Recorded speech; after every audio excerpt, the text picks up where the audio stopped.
Selamat malam, pendengar setia. Malam ini, saya ingin mengajak Anda ke sebuah kisah yang berasal dari pelosok Jawa Barat, tepatnya di sebuah jalanan hutan yang jarang dilalui manusia. Jalan ini dikenal dengan nama Jalan Hutan Ketapang.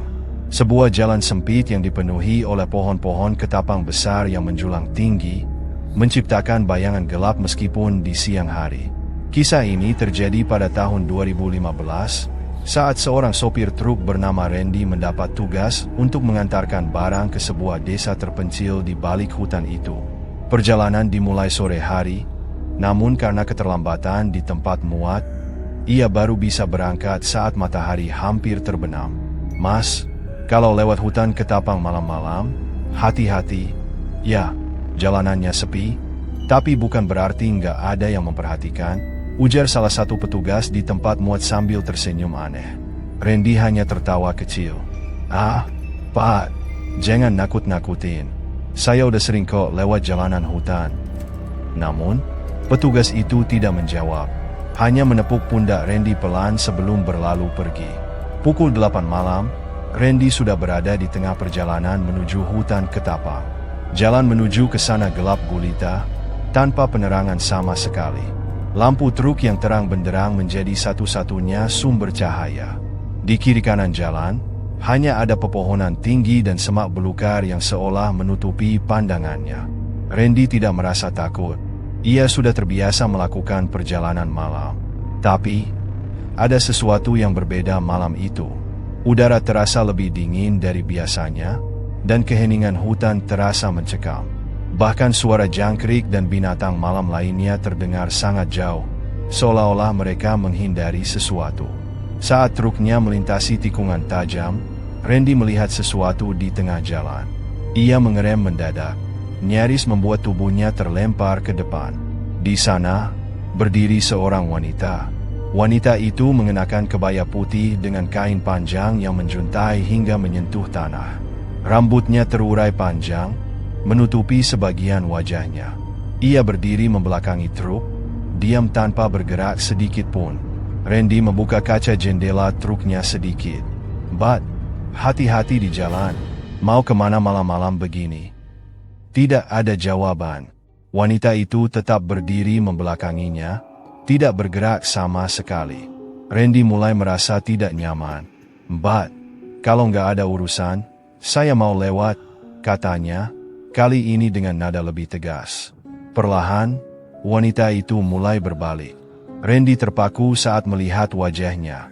Mata wanita itu hitam legam, tanpa bola mata. Senyumnya lebar, terlalu lebar untuk ukuran manusia normal. Bibirnya menyeringai hingga hampir mencapai telinganya. Randy panik. Ia segera menekan gas truknya dan melaju kencang, meninggalkan wanita itu di belakang. Namun, saat ia melirik ke kaca spion, wanita itu masih terlihat berdiri di tengah jalan, menatap lurus ke arahnya. Jantung Randy berdegup kencang. Ia mencoba menenangkan diri, meyakinkan dirinya bahwa itu hanya halusinasi karena kelelahan. Tapi, saat ia melewati tikungan berikutnya, ia melihat wanita yang sama berdiri di tepi jalan, kali ini lebih dekat. "Mustahil!" teriak Randy. Ia menekan gas lebih dalam, berharap bisa segera keluar dari hutan itu. Namun, jalanan tampak tidak berujung. Seolah-olah ia terjebak dalam lingkaran yang terus berulang. Pohon-pohon ketapang yang ia lewati tampak sama, dengan cabang-cabang besar yang mencuat seperti tangan-tangan raksasa yang ingin menangkapnya. Tiba-tiba, suara di dalam truk berubah aneh. Radio yang tadinya mati mendadak menyala sendiri, mengeluarkan suara gumaman pelan yang tidak jelas. Suara itu semakin keras, membentuk kata-kata yang membuat bulu kuduk Randy berdiri. "Kamu tidak boleh lewat." Randy menoleh ke arah radio, tapi saat itu juga, sesuatu muncul di kursi penumpang di sebelahnya. Wanita itu, kini ia duduk di sana, menatap Randy dengan senyum yang mengerikan.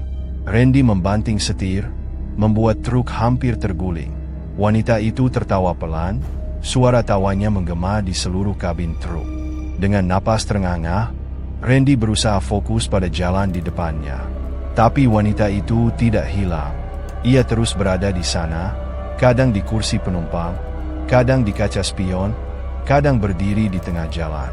Setelah entah berapa lama, Randy akhirnya melihat cahaya di kejauhan. Sebuah rumah kecil dengan lampu kuning yang redup. Dengan sisa tenaganya, ia mengarahkan truknya ke sana dan berhenti di depan rumah itu. Seorang pria tua keluar dari dalam rumah, wajahnya penuh keheranan. "Mas, kenapa malam-malam begini?" Randy keluar dari truk dengan tubuh gemetar. "Pak, tolong, ada yang aneh di jalan tadi." "Ada apa?" Pria tua itu mengangguk pelan. "Mas Randy, ya, saya sudah diberitahu soal Mas. Mas beruntung bisa sampai sini." Randy bingung. "Maksud Bapak?"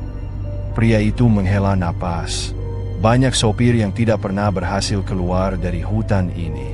Wanita yang Mas lihat itu adalah penunggu hutan ketapang. Dia tidak suka kalau ada orang lewat tanpa meminta izin. Randy tidak bisa berkata-kata. Tubuhnya lemas, dan ia hanya bisa bersyukur masih hidup. Pria tua itu memberinya segelas air dan mengajaknya bermalam di rumahnya. Keesokan harinya, Randy melanjutkan perjalanan dengan hati-hati. Namun, hingga hari ini, ia tidak pernah lupa dengan wajah wanita itu. Terkadang, saat ia melintas di jalan-jalan sepi, ia merasa seperti diawasi. Selamat malam, pendengar setia. Jika suatu hari Anda melewati jalan yang gelap dan sunyi, jangan lupa untuk berdoa. Mungkin saja Anda sedang diawasi oleh sesuatu yang tidak terlihat.